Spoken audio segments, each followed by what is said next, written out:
जश्ने आमदे रसूल अल्लाह ही अल्लाह बीबी आमिना की फूल अल्लाह ही अल्लाह जब के सरकार तशरीफ लाने लगे हुरू गिल्मा भी खुशियाँ मनाने लगे हर तरफ नूर की रोशनी छा गई मुस्तफ़ा क्या मिले तो जिंदगी मिल गई ए हालिमा तेरी गोद में आ गई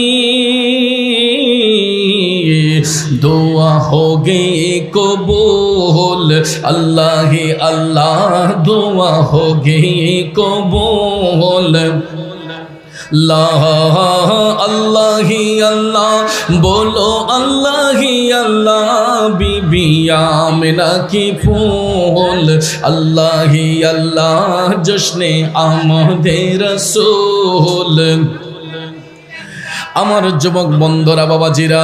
মদিনার কামলিওয়ালা নবী মায়ার নবী দয়ার নবী ইচ্ছে করে এই পৃথিবীতে আসেন নাই আমার নবীর আসার কোনো প্রয়োজন ছিল না হাদিস শরীফ কি সাক্ষী দেয় রাসূল বলেছেন অর্থাৎ এই আয়াতে পাকের তাফসীর করতে যাইয়া জগৎ বিখ্যাত তাফসীর রুহুল বয়ানে এই আয়াতে পাকের তাফসীর লিখতে গিয়ে লেখা হয়েছে আল্লাহর হাবিব সাল্লাল্লাহু আলাইহি ওয়াসাল্লাম ফজিলত অধ্যায়ের মধ্যে লিখেছেন আমি ইচ্ছে করে পৃথিবীতে আসি নাই আমি এই পৃথিবীতে তশরিফ আনার পিছনে ইব্রাহিম নবীর অ্যাপ্লিকেশন আমেনা খাতুন রাদিয়াল্লাহু তাআলা আনহার দোয়া এবং মুসা কালিমুল্লাহর স্বপ্নের ফসল হিসেবে আল্লাহ রাব্বুল আলামিন আমি রাসূলকে এই পৃথিবীতে পাঠিয়েছেন কারণ ভাইরা আমার আল্লাহ ইচ্ছে করলে নূর বানাইয়া আপন হাবিবকে নিজের কাছেই রেখে দিতে পারতেন ঠিক কিনা বলেন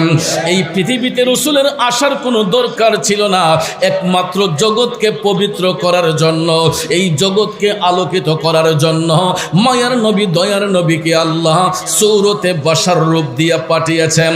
অর্থাৎ রাসূল মূলত মানুষ কিন্তু হাকিকতে তিনি আল্লাহর নূর কথা বলেন ঠিক কিনা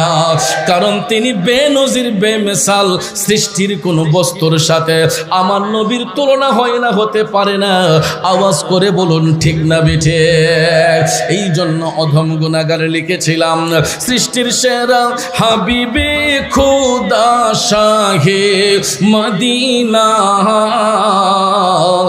যার প্রেমেতে পাগল আমরা তিনি মদিনা